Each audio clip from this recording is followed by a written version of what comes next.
Discovering Asian dramas back in 2018 was an enlightening moment for me, and I've never looked back. I enjoy talking about them just as much as watching them, so much so that I decided to create a podcast with a heavier focus on Chinese dramas but passing through Korean, Japanese, Thai and Filipino dramas.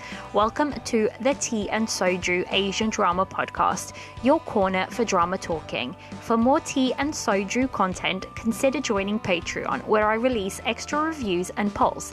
Everything is linked in the episode description.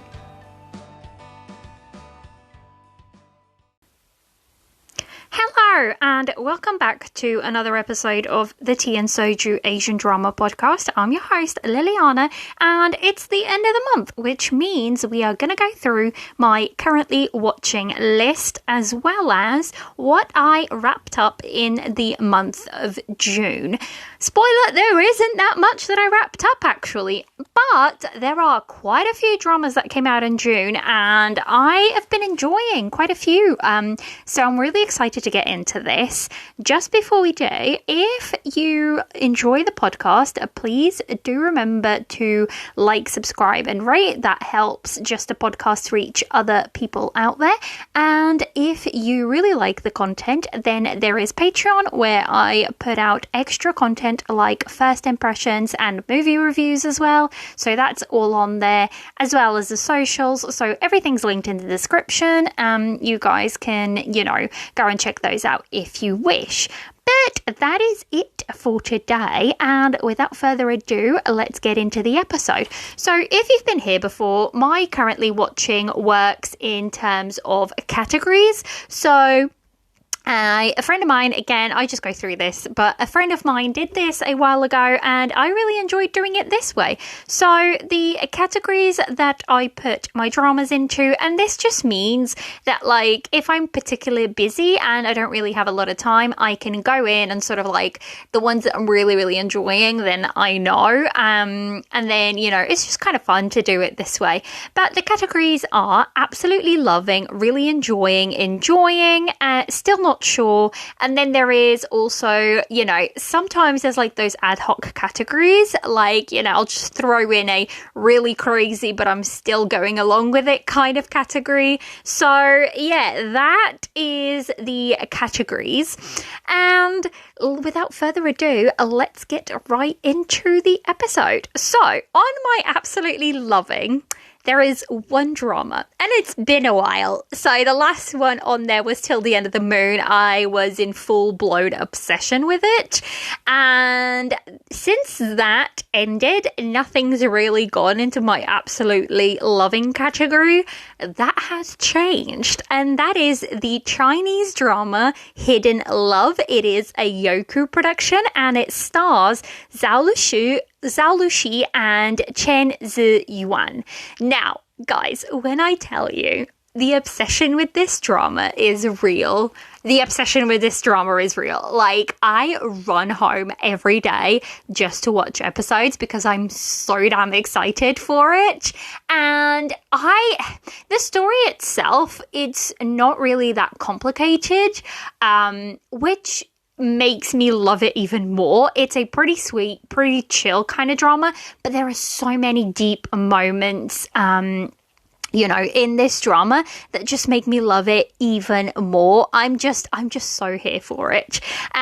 So yeah, the MDL description for this is Sang-zi falls in love with Duan Jiashu, a boy who often comes to her house to play games in her older brother's room. He is 5 years older than her. Sang-zi had a crush on Duan Jiashu when she was young, but they lost contact with each other for some reason. After she graduates, she joins the university in the city he is in, and during their day-to-day intimate and close interaction, they slowly fall in love.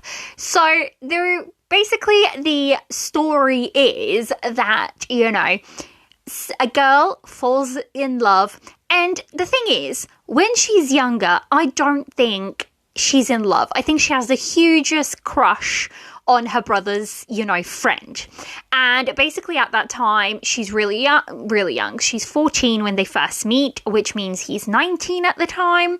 Now, some people, I will say, some people have thought that the age gap didn't really work and that it was a little bit icky or something like that.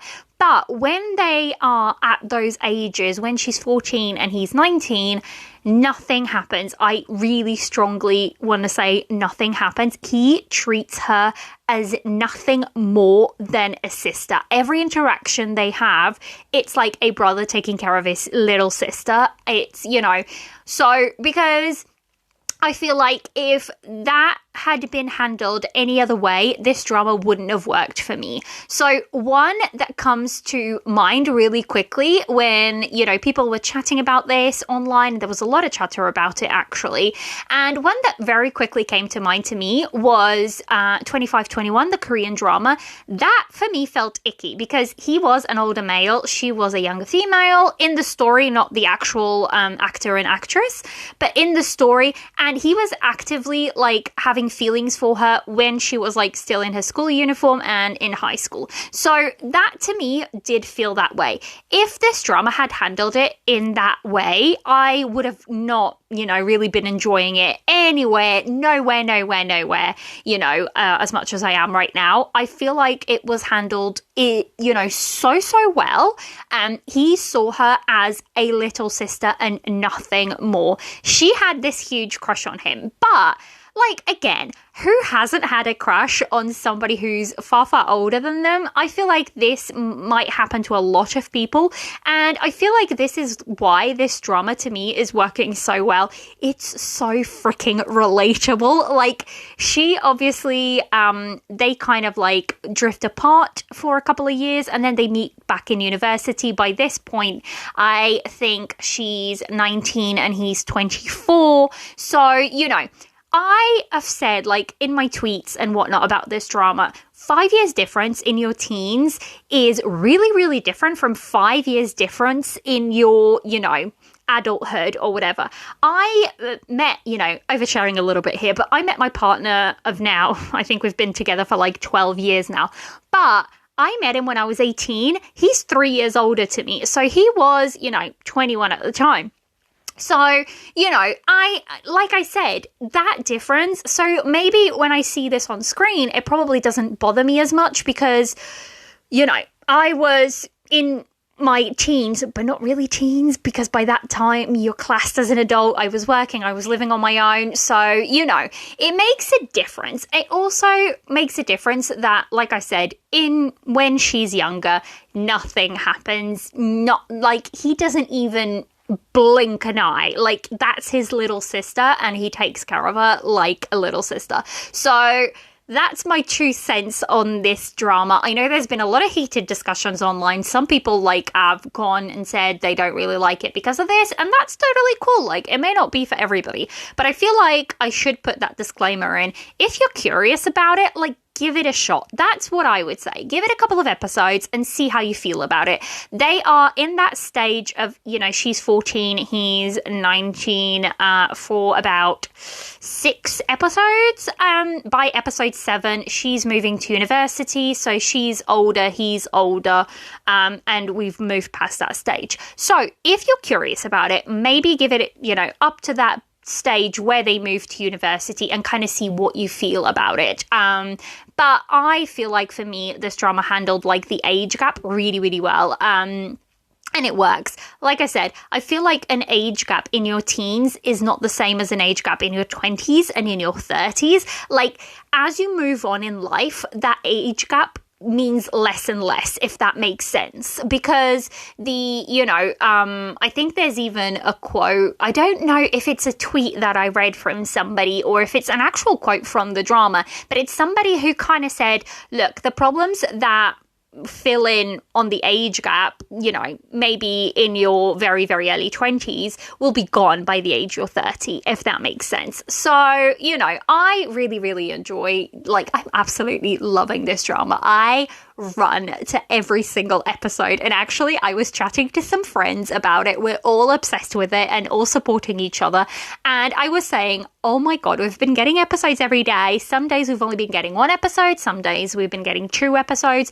But so this upcoming Friday, so I'm releasing this today, Wednesday, this episode. This upcoming Friday, there is no episode. There's no episode till next Monday, and I'm not really sure, what to do. But anyhow, I've gotten behind on a couple of other dramas, so I guess I'll have to go in and catch up on those. But, you bet I'm taking notes because there will definitely be a full review on this drama. Like, there is no way I can't do one. I'm really excited to do it because I'm just loving it. Like, I'm watching every episode and taking notes and also taking quotes because there's such good lines in this drama. The writing is, pretty good.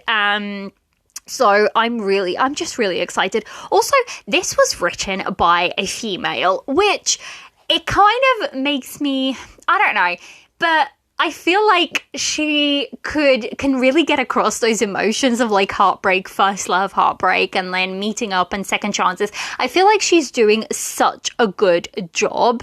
But yeah, this is the same screenwriter that did Love 020. That was my second Chinese drama.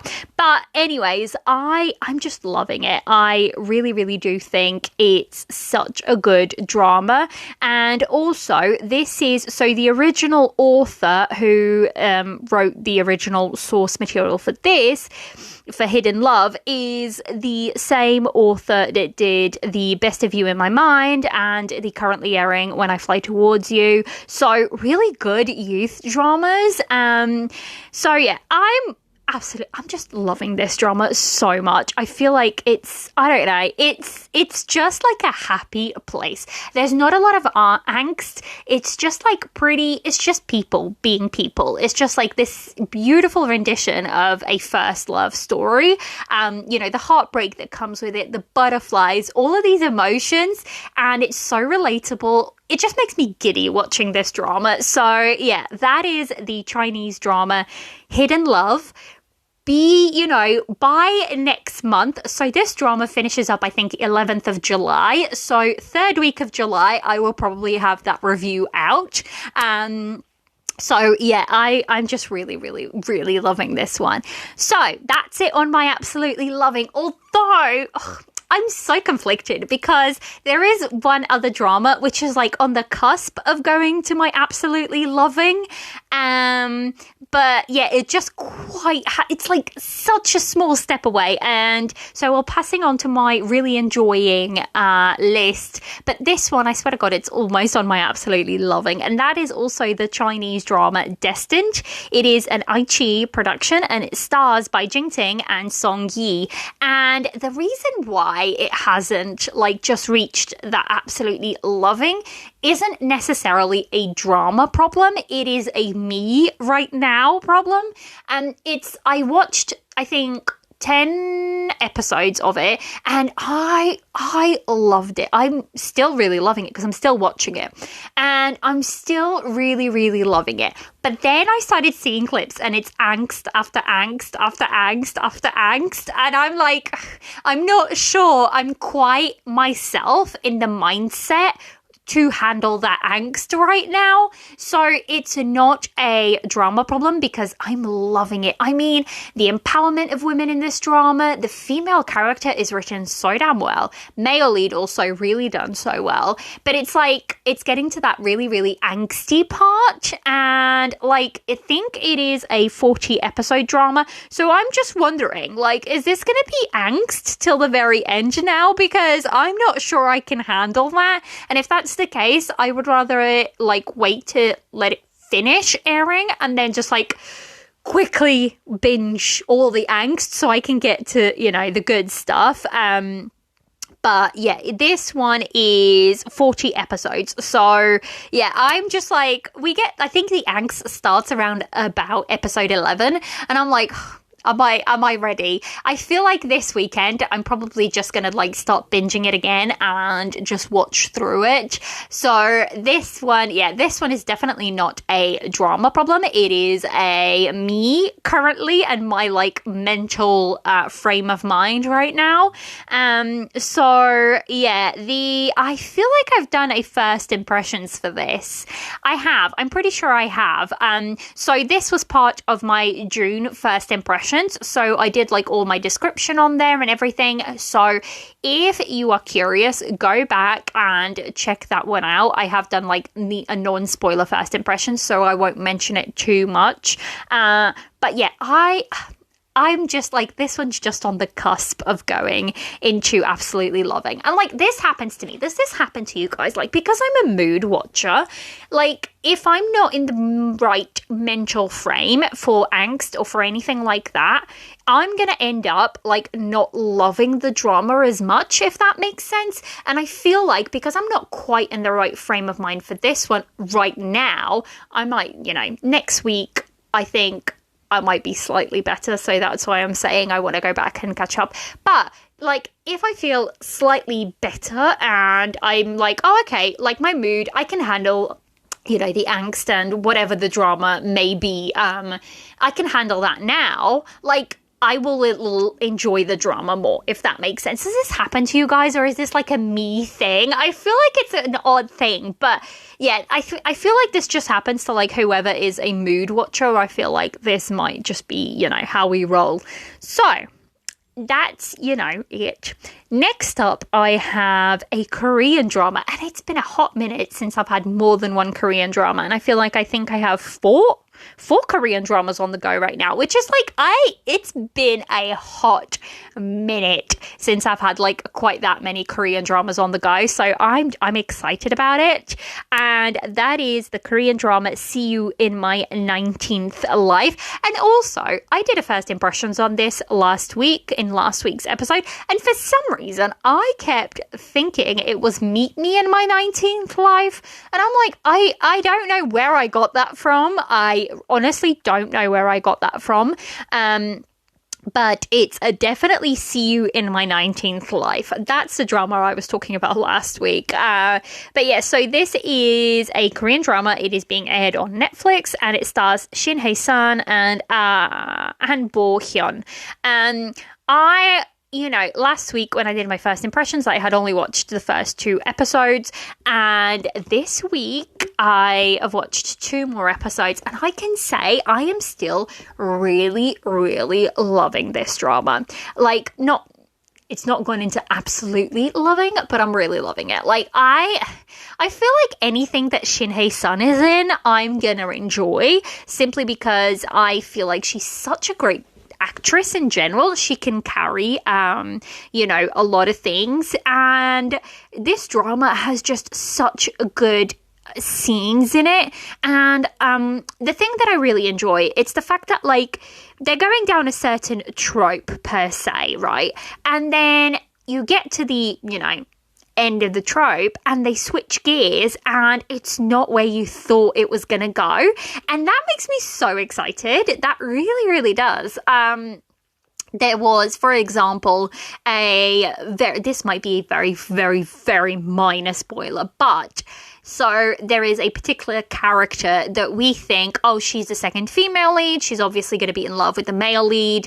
And then the female lead interprets that she is. And then they kind of sit down and have a conversation. She's like, no, like, I don't. I like the secretary. Like, I like his friend. So they went down that road. And I'm like, this is great, because initially, even the audience thinks she's headed for the male lead when, in fact, she isn't at all. And I'm like, I really, really enjoyed that. And there's been a couple of other things that they've done really, really well. There is, for example, a drunk scene, and the male lead kind of almost wants to kiss the female lead, and the female lead, ask me again when you're sober. And that's like a really, really, really good thing. Like, that's writing well done, and I'm here for it. So yeah, after the first 4 episodes, I'm definitely in. This one will be one I will be finishing off. Also, it's 12 episodes, and there's like a lot of threads they can pull at. There's a lot of threads that I'm like curious whether they will go down that road or not. So yeah, I'm very excited to keep watching that one, and that is See You in My 19th Life. So up next is my enjoying category, and I have quite a few on this one. My enjoying category, now, these are the dramas that I find to be, like, they're not, you know, extraordinary by any means, but they are still enjoyable watches. It's ones that I don't necessarily rush to watch, so to speak. I just kind of, like, watch as I go. And, you know, have them there for when I don't have episodes of the ones that I'm really, really chasing after. The ones that I tend to, like, chase after are my absolutely loving and the really, really enjoying category. Those dramas are the ones that I'm, like a hawk on top for new episodes. And then, like, everything else is just kind of, like, you know, the dramas that I go to in the meantime. So yeah, the next one that I've got is a Japanese drama, and it's called Dr. Chocolate, and this one stars Sakaguchi Kentaro and Shiriyama Noah. Now, this one is, I spoke about it last month. I still haven't quite finished it, but they have uploaded the last couple of episodes, so I will probably just sit and binge the rest of this. I'm up to episode 4 at the moment, so I've only got 6 episodes because it's 10 episodes, but basically it's the story of this kind of like genius girl, and her parents were murdered, and she is like 10 or 11 or something like that. And she is actually a brilliant surgeon, and she kind of runs, you know, her dad's student, who was really, really close to him. Basically, he's kind of like taken her under their wing, and they're kind of like have set up this illegal, medical practice of sorts, and they kind of move around, and she's named Dr. Chocolate, and nobody knows Dr. Chocolate's identity. The only thing they know is that for any, you know, whether it's a criminal or not, they don't care. They will take, I think it's 10 million yen, and they will also take chocolate, and that's the payment. And basically that's the story, and we're kind of following them as they kind of operate and save like the underbelly of people, you know, and they're trying to track down who murdered her parents. So that's the story. I feel like it's wild in terms of, you know, a child being a doctor and all of these things, but I'm really enjoying it. The cases are kind of unique, and I really like how the you know, they link up the stories. Like each case kind of links to the bigger story of them finding out who murdered her parents. So yeah, I'm quite excited to keep watching that one. Like I said, I probably will just sit down and binge through that one because I think I've only got about 6 episodes left. So yeah, that is the Japanese drama Dr. Chocolate. Now, the next one, I will just briefly mention it, but I will not go into details because, again, guys, we've been here. This one is a long one, and this one is the Korean Weekender, The Real Has Come. It stars Baek Jin-hee and An Jae-hyun. Now, I have talked about it, you know, this one will still be in my currently watching for a good few weeks because it is 50 episodes and we get 2 episodes a week. I feel like, I don't know, I like this drama for the main pairing and nothing else really. And I feel like they've gotten to the stage where they're kind of together and, you know, they're kind of pursuing, but I feel like then we are probably going to get to the point where they aren't together for a little while, and that's probably when I'm going to get a bit more annoyed. But I'm just annoyed at, like, the second female lead. She's such a pesky character. Like, she comes on screen and I'm so annoyed that sometimes I will admit I will just skip her scenes because I'm like, this is not what I'm here for. But again, I'm still enjoying it, like, just for the main couple. So I keep watching it. And that is the drama The Real Has Come. Again, this one will be on my currently watching for a little while. I think we're on episode 28, either 28 or 30 out of 50. So we've still got a good few weeks to go on it. So moving swiftly along. Up next is the drama When I Fly Towards You. This one is also a Youku production, and it stars Zhou Yiran and Zhang Miaoyi. This is another another youth drama, and this one is all mainly set in high school. It's, female lead, male lead. They are just the damn cutest couple that, right now that I'm just really, really enjoying. They're like really, really pure in terms of, this is a kind of drama that I go to watch and just kind of like chill, because I know nothing too major is going to be thrown at me in it, and I can just like relax while watching it.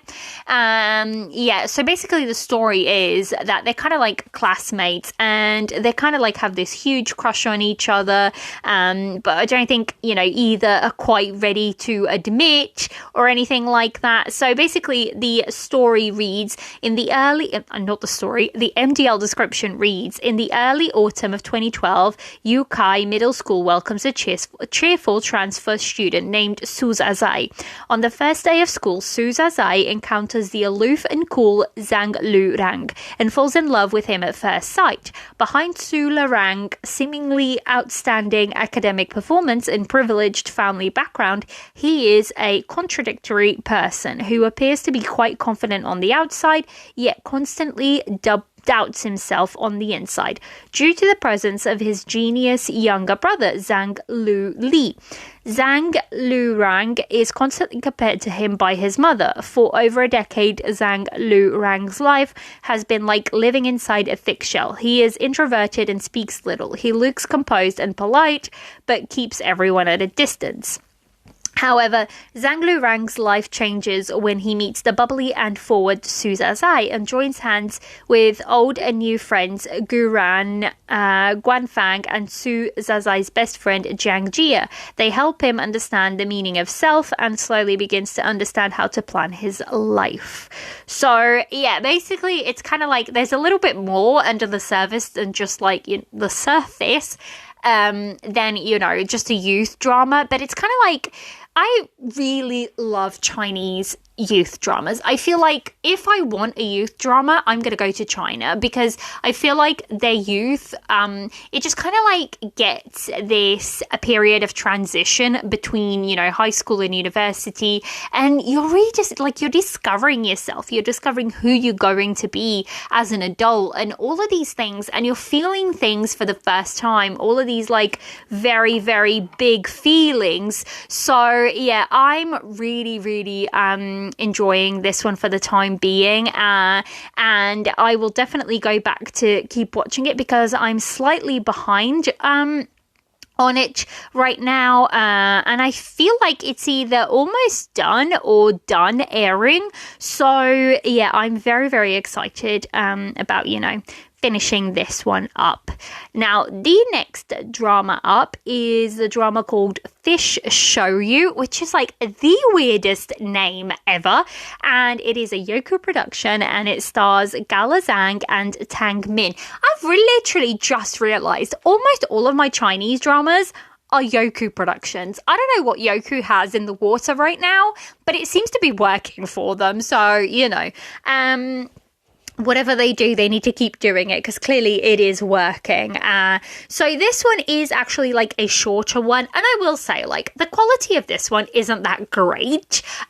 This is something that I might throw on while I'm like planning podcast episodes or, doing something else. It's not necessarily one that I keep, very, very close attention to. And I still understand the story fully just behind it. So yeah, the MDL description is An Xin comes from a rich family but suffers from ichthyosis and is tortured by this disease. She was deceived by her scumbag boyfriend who put her in danger, and she accidentally falls into the sea. Fortunately, she is rescued by Yu Shang, an alien from the planet Kepler, and a legendary merman. as the king of the sea, Yu Shang is simple, kind, and naive. That is basically the description, and that pretty much sums up. That gives you a picture of what this drama is like. It is a little bit bonkers, and it's not necessarily like the best writing, or even like the quality is pretty low. But it's kind of like a pastime of a drama, so I don't mind it too much. So yeah, I don't have a lot to say about this one, to be honest. So yeah, that is the Youku drama Fish Shoyu. Again, the worst name for a drama. Like, who... I mean, it kind of makes sense, but it's still just odd.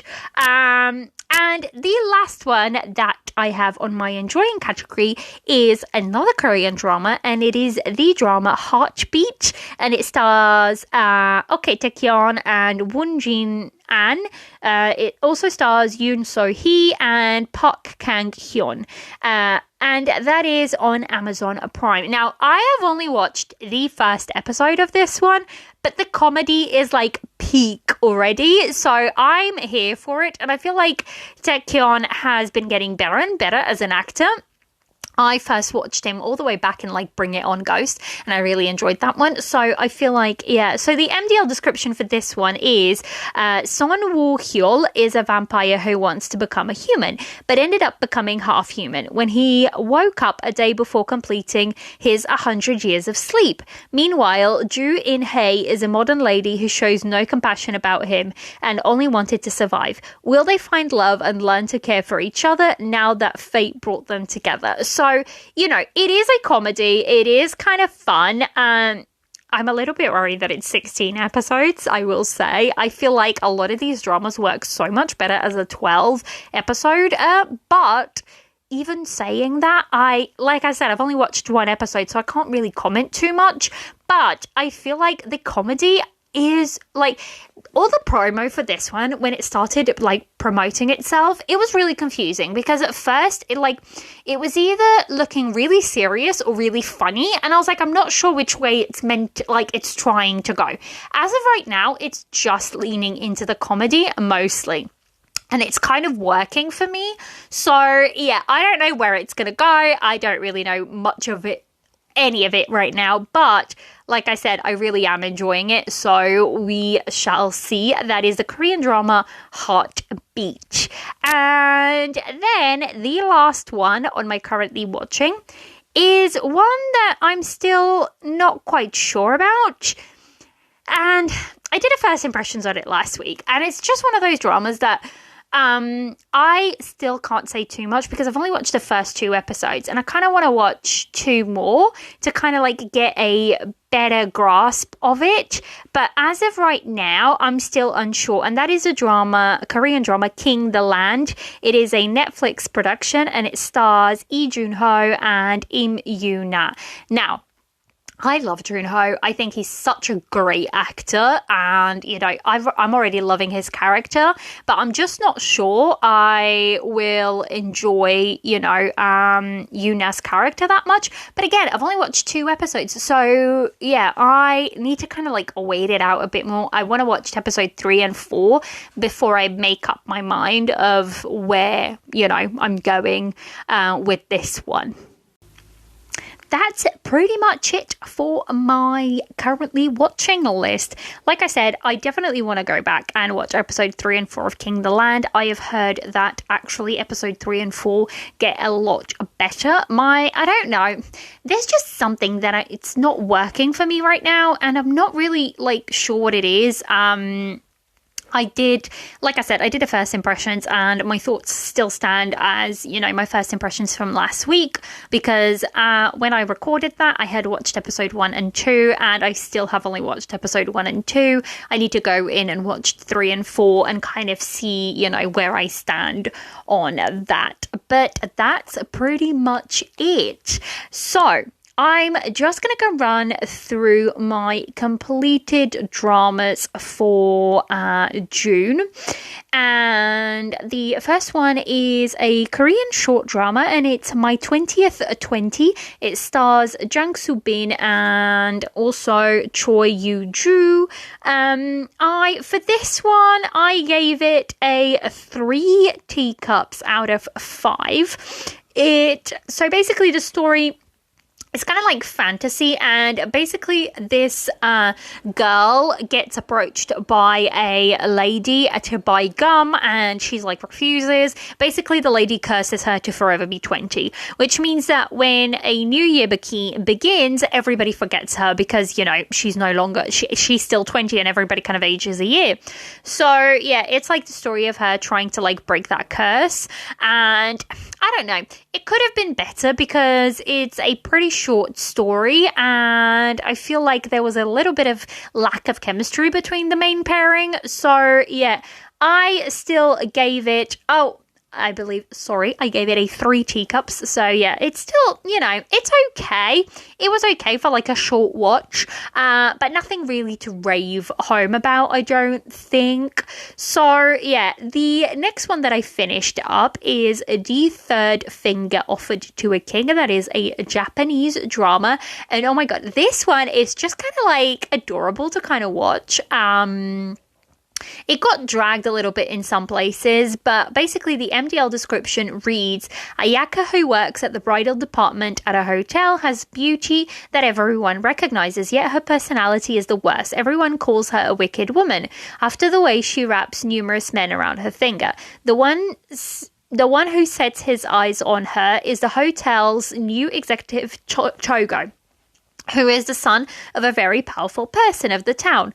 What are the orders that the king-like man requests of her? That feels like a really weird description, but basically it's a fake marriage, kind of, contract marriage, which, you know, they obviously fall in love and all of that. I thought it was really adorable. It was one of those dramas that it was so bingeable. I pretty much watched everything in one go, and I really, really enjoyed it for that. It was a really nice binge. So yeah, that is the third finger offered to a king. And there is like a little side story that goes with it, and it's like 6 episodes, and it basically stars, you know, the female lead's brother. That's like his side story, and the episodes are only about, I think, 10 minutes each or something like that. So very, very short side story. I did finish that one up, but I think it wasn't like as good as the original because it was just like a little side companion story. It still worked okay. But yeah, for this one, The Third Finger Offered to a King, I ended up giving it a 3.5 teacups out of, 5 teacups. So yeah, I feel like it worked pretty well. It's, you know, it is a nice, if you want something that's kind of like tropey, but still pretty enjoyable, I would say this is the one. It's contract relationship, you know, it's pretty tropey, but it's very bingeable, and it's also only 10 episodes of about 40 minutes. So again, very nice little watch, for this one. Now, I also finished up the Japanese drama Our Dining Table, and that stars Inukai Atoshiro and Ijima Hiroki. And this one's just kind of like a really sweet, chill story to kind of watch. The MDL description reads as follows. Eating around other people is a struggle for salaryman Yutuka, despite his talent for cooking. All that changes when he meets Minoru and Tane, 2 brothers, many years apart in age, who ask him to teach them how to make his delicious food. Yutuka soon finds himself having a change of heart as he looks forward to the meals they share together. It's about like food and how food can bring people together, and it's a BL. You know, if you're not into that, but it is a BL drama, but it's so much more than a BL drama. Like, it is literally about people sharing food and how food can bring people together, and I really, really enjoyed this one. It is a very nice, sweet watch. It is pretty short as well. It is 10 episodes of about 30 minutes, so you can, you know, it is manageable to kind of like sit down and binge through this one. It's, you know, something I just really, really enjoyed this one. So yeah, that is the drama Our Dining Table.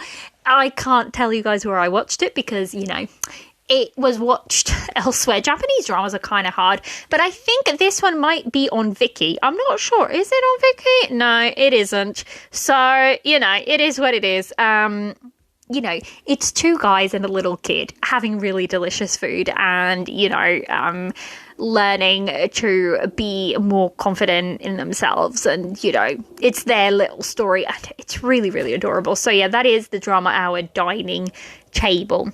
The next one is a Chinese drama called Please Be My Family. It stars Jade Chang and Shi Bin. It's on Viki, Mango TV, and I gave it a 3 teacups, but I almost gave it a 2.5. Now, the story itself is the bad part. The kids in this story, it's basically about, 2 adults. One has a boy, one has a girl. Female lead has a little girl. Male lead has a little boy. They kind of join families because of a contract relationship. It's that kind of story. It's very, very tropey. The miscommunication in this drama drove me nuts constantly, and it was butting heads at times, and it was just so annoying to watch that part of it. But then this little family unit is so damn cute. The little kids are the highlight of this drama for me. I really, really enjoyed the little kids. And the male lead, once eventually he's in love and all of that, it works really, really well. But the miscommunication, there's so much of it. And then the second female lead is very annoying. Very annoying. So yeah, I don't know. I don't know how to feel about this one, to be very honest. It was I was kind of really enjoying it at first for that little family unit. But as I kept watching it, I would be more and more annoyed about it. So yeah, that, it is what it is. That is the Chinese drama Please Be My Family. Now, I have 2 other dramas that I finished in June that I'm just quickly going to mention. The reason is, one of them I kind of want to do a further, a more... what's the word I'm looking for? A further, a slightly longer review. That's the word I was looking for. So I kind of want to put that in my rapid fire reviews, and that is the Chinese drama Back from the Brink. It stars Hao Ming Hao. He's also known as Neo Ho, and Zhu Yi. And it is a Youku drama. I ended up giving this one a 4.5 out of 5 teacups. Loved it. It's a xianxia. This couple is great together. But like I said, I want to do it a bit more justice than I can, in this episode. So I want to do a rapid fire review on it, and that'll be either coming in, I think, next week. Next week, I think I'll have my rapid fire reviews out. So yeah, I want to put that one in there. So that's why I'm not going to go into too much detail. I'll, talk about it there, and that'll be a non-spoiler rapid review. So yeah. And the last one is called A Date with the Future. It is a WE TV production, and it stars William Chan and Zhang Runan. Now, I've talked about this one in the last currently watching, did I? I'm not quite sure. But I have done a first impressions on my Patreon, and I have a last impressions that I'm going to post this week over there. So you'll have a review together, with the first and the last impressions for this drama. So if you want to check that out and learn more about that drama, you can head over there. Patreon does this 7-day free trial, so you can go and listen to that. But in the meantime, that is it. That is my currently watching. I feel this has been a shorter episode, but I've been so crazy busy at work, so it means I'm not watching as much, and even if I am, it sounds like I'm watching a lot, I'm behind on kind of a lot of things, so I don't have as much to say about the dramas that I'm watching. And also I'm a little bit tired. I'm kind of excited because I've got something really good planned. So in August, I will be doing a special episode because the last episode before I go on a little break will be the 1-year anniversary for this podcast, which is kind of fun. So I have got a special episode planned for that day, but I'm also kind of excited to take that break away from the podcast for a little bit. I love doing this. I love the podcast, but I kind of want to regroup and gather my thoughts and brainstorm ideas for the podcast and all of that, and just kind of sit and watch a bunch of dramas for a little bit. So Yeah, I'm excited to do that. But I've been so busy with like real life adulting, which just sucks. Like I wish I could get paid to just watch dramas. That would be living the dream. Unfortunately, I don't think there's a job description for that quite yet. But yeah, real life has been like busy, which means I don't get as much time to watch dramas, which just sucks, to be honest. But yeah, that is it. That's everything for this episode. I hope you guys have enjoyed it. I hope life is treating you well in your corner of the world. Everything that I mention is linked in the description and notes, including all the dramas mentioned in this episode. And I shall see you next week. Bye. This has been another episode of the Tea and Soju Asian Drama Podcast. I'm your host, Liliana, and you can come and chat to me on Instagram, Tea and Soju Pod, all one word, and on Twitter, tea_soju_pod. You can also email me at teaandsojupodcast@gmail.com. If you would like to support this podcast, please consider joining Patreon for extra content. Lastly, if you enjoy this podcast, please help by rating and reviewing wherever you listen to help others find this drama corner.